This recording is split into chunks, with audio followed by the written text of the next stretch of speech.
నేను రాను,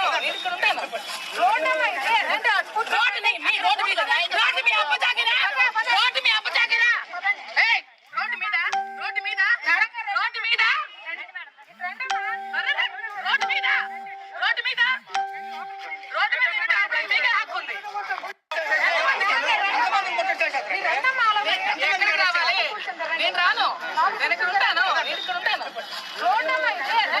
రోడ్డు మీద రోడ్డు మీ అప్ప జాగిరా, రోడ్డు మీ అప్ప జాగిరా.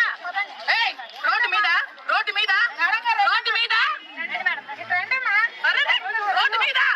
రోడ్డు మీద రోడ్డు మీద రోడ్డు మీద మీకే హక్కు ఉంది.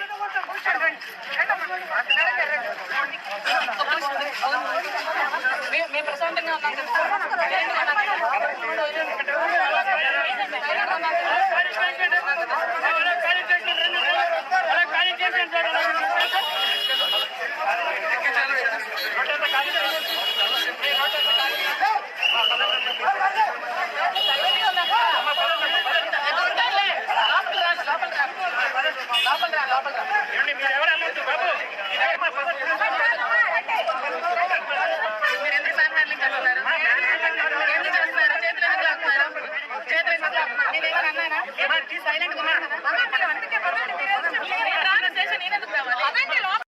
బాబోయ్, నిజంగా దువ్వాడ మాధురి గారు చేసినటువంటి రచ్చ మన మామూలుగా లేదండి. ఎలా అంటే పోలీస్ కానిస్టేబుల్ మీద నిజంగా ఆవిడ చేసిన రచ్చ చూస్తే బాబోయ్ ఏంటి ఈవిడ అని అనిపిస్తుంది అన్నమాట. అంత దారుణంగా అయితే కనుక రచ్చ చేసి పడేసింది ఆవిడ.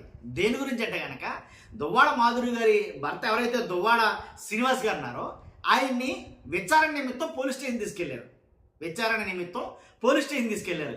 అదిగో మా రాజాని పోలీస్ స్టేషన్ తీసుకెళ్తారా, మీకు ఎంత ధైర్యం అసలు అని రభస మన మామూలు కదిక ఎందుకు తీసుకెళ్లారు దువ్వాడ శ్రీనివాస్ గారిని అంటే కనుక ఎప్పుడో 2025లో అంటే సంవత్సరం కిందట, అంటే సుమారు 18 నెలల కిందట పవన్ కళ్యాణ్ గారి గురించి కొన్ని వ్యాఖ్యలు చేశాడంట.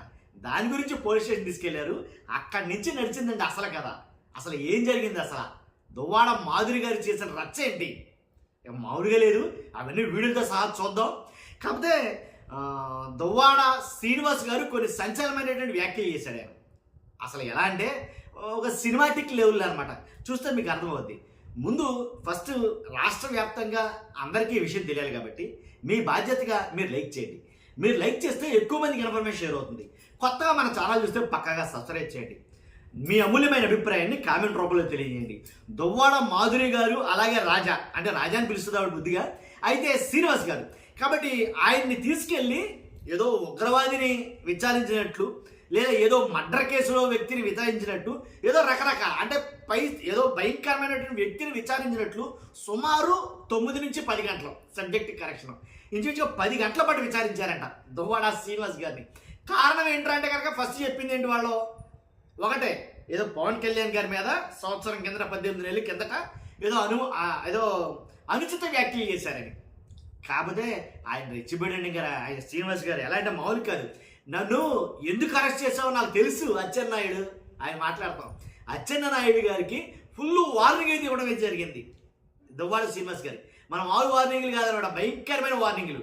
అసలు అవి చూస్తే మీకు ఆశ్చర్యం వేస్తారు. అలాంటి వార్నింగ్లు అయితే ఇచ్చాడు ఆయన.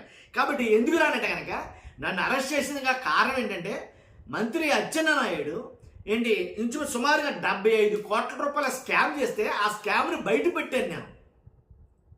దువ్వాడ శ్రీనివాసరావు గారు మాట్లాడినమాట, అచ్చెన్నాయుడు గారు చేసిన 75 కోట్ల రూపాయల స్కామ్ ఒక జిల్లాలో అది బయట పెట్టానని ఆ కోపంతో ఆ కక్షతోటి ఇలా కోపం తెచ్చుకున్నాడు, పగ తెచ్చుకున్నాడు ఆయన. కాబట్టి 72 కోట్ల స్కామ్ ఏంటంటే కనుక ఏదైతే పెందుర్తి రైస్ మిల్ ఉందో దాంట్లో పీడిఎస్ బియ్యం ఉన్నాయి. ఆ బియ్యంలో భాగంగా బడుగు బలహీన వర్గాలకు చెందాల్సినటువంటి బియ్యంలో ఈయన తినేశాడు 35 కోట్ల చిల్లర ఒకటి, 35 కోట్ల చిల్లర ఒకటి, ఏదో 2 చెప్తున్నాడు ఆయన శ్రీనివాస్ గారు. కాబట్టి అందు గురించి నేను చెప్పానని నా మీద పగబట్టి వాళ్ళ కక్ష సాధింపు చర్యల్లో భాగంగా నన్ను స్టేషన్కి పిలిపించుకుని 10 గంటల పాటు తినడానికి ఏమీ ఇవ్వలేదు, మంచిగా ఇవ్వలేదు, నన్ను అలా కూర్చోబెట్టి ఉంచారు, రకరకాల ప్రశ్నలు వేశారని చెప్పేసి ఆయన మాట్లాడుతున్నాడు.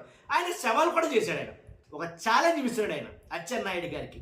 ఎవరో దువ్వాడ శ్రీనివాస్ గారు. ఏంటి ఆ ఛాలెంజ్ అంటే, మీ అన్న ఎర్రన్నాయుడు నన్ను 62 రోజులు జైల్లో పెట్టాడు. ఆయనే ఏం చేయలేకపోయాడు. ఇక నువ్వు చేసేదేంటి? కాబట్టి తేల్చుకుంటా ఇంకా ప్రజల్లోకి ప్రజాక్షేత్రంలోకి వచ్చి నేను మీ మీద యుద్ధం ప్రకటిస్తానని అసలు ఎలా అంటే ఇక అది వేరే లెవెల్, మనం కూడా చెప్పలేము, అంత దారుణంగా అయితే ఆయన మాట్లాడాడు. ఇదంతా ఒక ఎత్తు అయితే కనుక మాధురి గారు చేసిన హడావిడిని చూశారు. అంటే ఆయన రాజాని లోపల పెట్టారనే దాంతో అసలు ఆ కానిస్టేబుల్ని ఇటీసిరేసి నానా వివత్సం రాద్ధాంతం అయితే జరిగింది మొత్తానికి ఏదైతే రండి. కాబట్టి అంటే తిట్టారను, అంటే పవన్ కళ్యాణ్ గారిని తిట్టారని చెప్పేసి ఏదో అనుచిత వ్యాఖ్యలు చేశారని చెప్పేసి నోటీసులు అయితే ఇవ్వడం జరిగింది. మళ్ళీ 27వ తారీఖుని మళ్ళా రావాలన్నారంట, మళ్ళీ 5 రోజుల్లో 27వ తారీఖుని. కాబట్టి ఇవన్నీ చూస్తూ ఉంటే కనుక ఏదో కక్ష సాధింపు చర్యల్లో భాగంగానే అనిపిస్తున్నాయి. కాబట్టి చూస్తున్న మీరందరూ కూడా మీ అభిప్రాయం కామెంట్ రూపంలో తెలియజేయండి. ఫస్ట్ అయితే లైక్ చేయండి. Thank you.